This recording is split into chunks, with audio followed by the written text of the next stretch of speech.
This is a second video from my classes where I'll be discussing some ways into texts by Engels, and I'll make some references to Nietzsche, which I addressed in an earlier video. So, bear with me. So in our classes, I'll just go into one of my three classes where we're reading this. Get myself out of the way. If you go to Content, come into the Begin Here folder, drop all the way down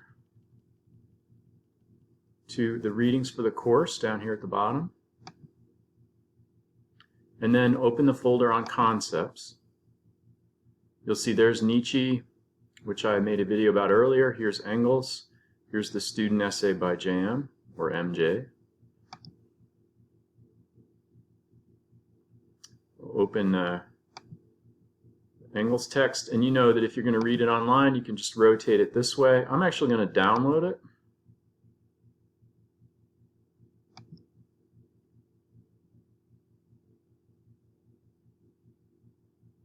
Launch it. And again, you can rotate it. And then you can make it as big as you want. Right? So I'll make it fairly large for our purposes here. So as with Nietzsche, what you want to do is have a look at the title of the piece. And remember, with Engels, we have two titles. I'll spend just a couple minutes on truth, relative, and absolute, and then I'll go to the one on concepts. In truth, relative, and absolute, you know, we have a few concepts being put on the table that are worth explaining. You know, A, what is truth? What is the concept of truth that Engels is going to discuss? And how is this concept both about relative truth and absolute truth? Sometimes absolute truth is also called universal truth or general truth, and you'll see that he uses those terms in the essay. But we want to know what is relative truth, right? And what's the relation between these? And we can discuss that as you're working on this. So he starts with a question that will send us scrambling for the dictionary. Is human thought sovereign?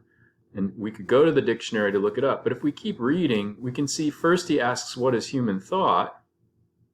But then down here he gives a definition of what he's going to mean by sovereign. Sovereign to him means able to know the world as it exists. So if we come back to his question, is human thought able to know the world as it exists? And is that the thought of an individual human? Is that the thought of humanity in general or particular groups of humans? And so he's raising this question of, you know, what we can know as individuals, as groups. And he's particularly interested in this question of eternal truths, right? So, or absolute truths. And so if we come over to this part of the essay, you know, we'll see that he's going to discuss some ways to think about this. But one of the things he does is with eternal truths, things that we know that are secure, 2 times 2 is 4. There's no other true answer to that.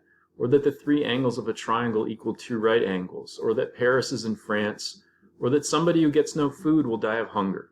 Right? So there's certain things that we can take as not just accepted truths, but as actually true. And this is one of the places where Nietzsche and Engels might argue with each other. Are there things that we should or should not accept as eternal truths?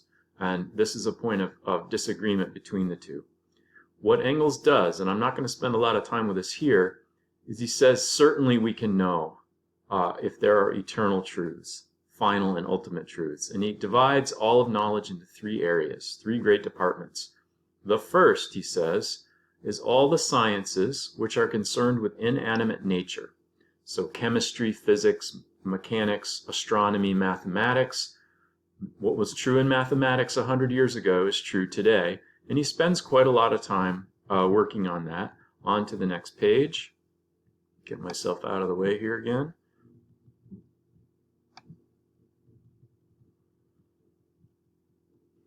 So that was the first department, so the physical sciences. But then there's also the life sciences or the biological sciences. And here he's very interested in medicine, and he's also interested in biology as they relate to certain facts. For instance, the circulation of blood. And clearly we know more about that now than we did in Engels' day 130 years ago.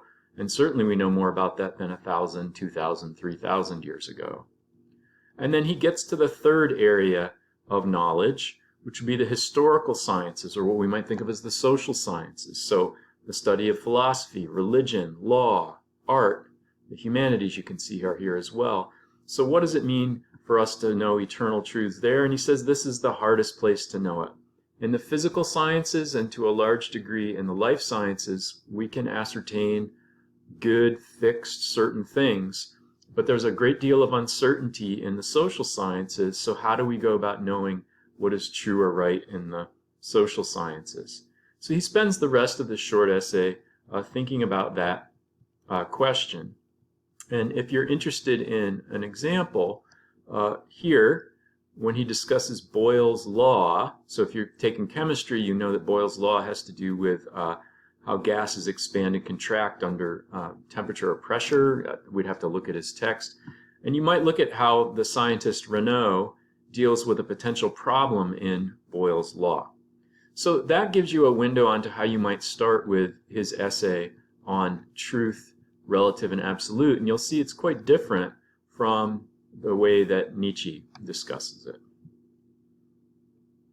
All right, so the next essay, it's very short, also by Engels, and these are both excerpts from his other works, is on the function of concepts. And this is especially interesting for us. The function of concepts, according to this title, is to reflect reality. So what does it mean to say that concepts have the function of reflecting reality? Reflection asks us to think about, say, a mirror, right? So when does a mirror reflect accurately? When might it reflect in a distorted way, right? Now, in this essay, Engels talks about a number of examples. He begins by discussing economics, some economics issues. He also discusses other issues later in the essay.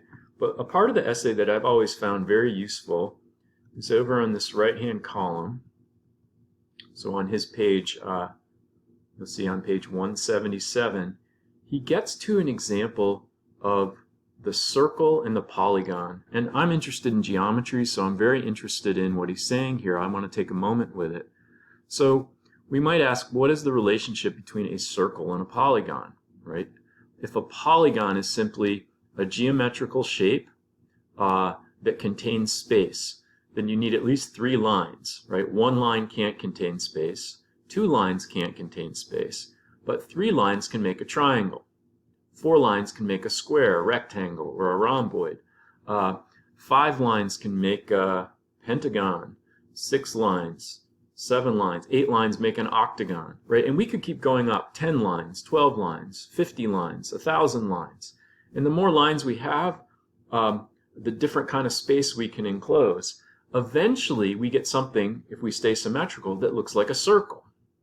But the problem with this is that circles are not made of lines.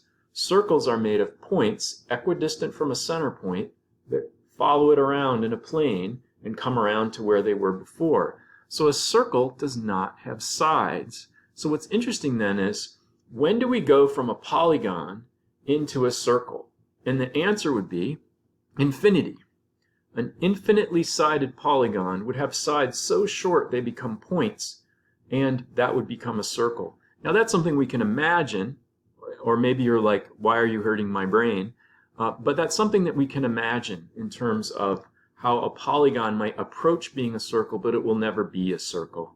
And this is the concept of the asymptote, right? Where you have a curve that approaches a line, but never meets it. Just like a reflection can approach reality, but the better and the better and the better mirror will never be reality. It'll always be a reflection. Now, it's this insight that Nietzsche has a great problem with, but Engels doesn't have the same problem that Nietzsche has.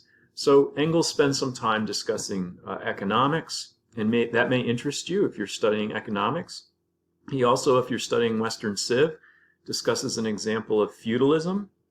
And then further down, he discusses an example, I believe I mentioned in class, of what we know as the platypus, or what he calls the monotremata, where Engels had to change his concepts, of reality in order to